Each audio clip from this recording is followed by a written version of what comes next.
cours de ma carrière, j'ai eu plus ou moins une douzaine d'identités. Et souvent, je travaillais avec 3 identités en même temps. Je suis Marc Ruskin, j'ai travaillé 20 ans en capacité d'infiltrer comme agent du FBI. Pour pouvoir avoir du succès dans une enquête, il faut avoir une légende, une identité qui est, en anglais, on dit bulletproof. Il faut que ça soit vérifiable. Il faut avoir un numéro de sécurité sociale. Il faut avoir des cartes d'identité, des cartes crédit. Et ça prend du temps. Alex Perez, c'est un personnage que j'ai créé en 92. C'était un dur, un loupard. Et pour que Alex puisse être convaincant, j'ai poussé mes cheveux très longs, je les ai mis en queue de cheval. J'avais des bracelets et des colliers en or de très haute valeur, un peu vulgaire. Mais Alex, il était un peu vulgaire. Il avait la chemise souvent ouverte jusqu'ici. Je portais une arme, mais l'arme était cachée.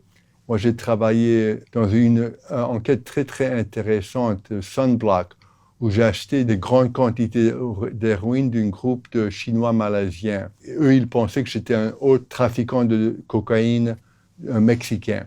Et la première réunion qu'on a eue, c'était dans un petit restaurant près de l'aéroport de LaGuardia à New York. Et dans ce cas-là, il y avait beaucoup d'agents. Il y avait 2 agents, une couple qui était en train de déjeuner juste à côté. Et il y avait des agents partout pour me protéger.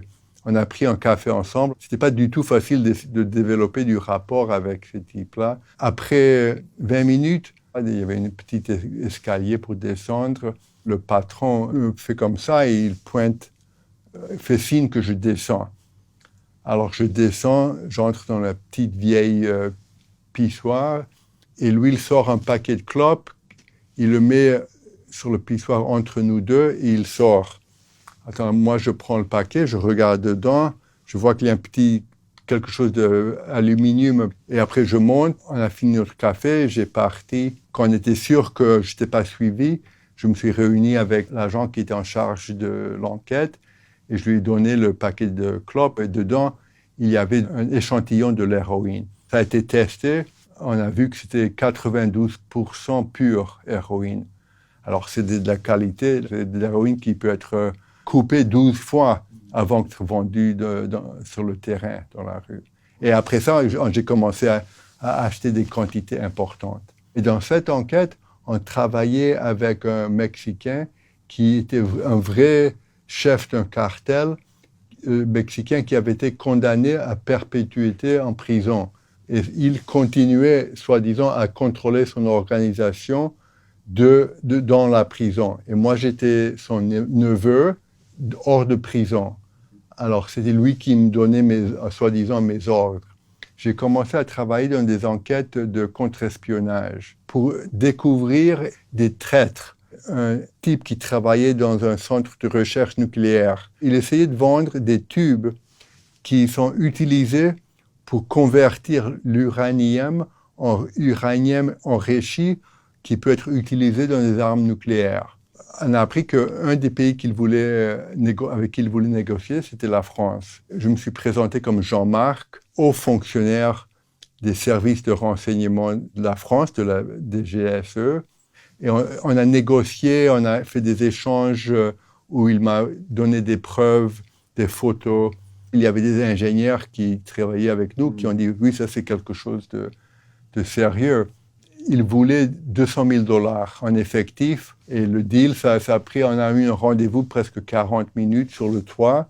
Il m'a expliqué comment il a fait pour voler les tubes, comment il les a sortis du centre cachés, parce qu'ils sont tous bien examinés quand ils sortent tous les jours. Alors, une fois que tout était fini et j'ai fait signe, et là, tout d'un coup, il y a toute l'équipe de SWAT qui court. Quand les menottes ont été mises, on a trouvé qu'il avait un pistolet de calibre 380 dans sa poche, et avec sa main dessus tout le temps. D'après ce que je me rappelle, je crois qu'il a été condamné à 10 ans de prison. Il a eu de la chance parce que s'il était plus jeune, il aurait pu être facilement condamné à 20 ans, 25 ans de prison. J'avais un code avec ma copine. Elle était en train de regarder partout pour voir s'il y avait quelqu'un qui approchait, quelqu'un d'autre qui ne devait pas être dans le scène. Et si elle me disait « Alex, j'en ai marre, Alex I'm bored », ça voulait dire qu'il se passe quelque chose d'étrange, il faut faire attention. Et si moi je l'appelais « honey », ça voulait dire qu'il faut tout de suite tirer sur le type qui est à côté de moi. Elle était dans la voiture derrière lui, moi j'étais derrière le volet, mais le code c'était « honey ». Et j'avais confiance en elle parce qu'elle était complètement capable de le faire et complètement prête à le faire. Vous avez dû le faire? Oh non, grâce à Dieu,